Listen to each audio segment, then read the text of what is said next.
చేసిన మోల్డ్స్ లోకి చేరుకొని జెల్లీ బీన్స్ మధ్య భాగాలుగా తయారవుతుంది.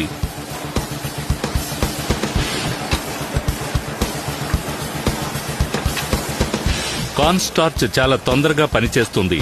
మిశ్రమంలో తేమని పీల్చేస్తుంది కాబట్టి బీన్స్ సెట్ అవడం మొదలవుతాయి.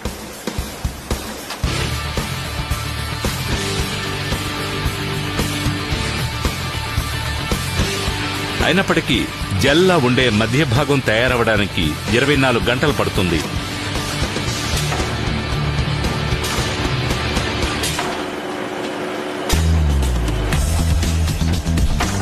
తర్వాత మోల్డ్ లోంచి బీన్స్ ని బయటకు తీసుకురావడానికి యంత్రం సాయంతో ట్రేస్ ని డంప్ చేస్తారు. కార్న్ స్టార్చ్ ని సేకరిస్తారు. దాన్ని శుభ్రం చేసి ఆరబెట్టి చల్లించి మరిన్ని మోల్డ్స్ ని తయారు చేయడానికి మళ్లీ వాడతారు. గట్టిపడిన జెల్లీ సెంటర్స్ మెషిన్ అడుగు నుంచి కింద పడతాయి. వాటిని సేకరించి వైబ్రేటింగ్ కన్వేయర్ బెల్ట్ లో వేస్తారు.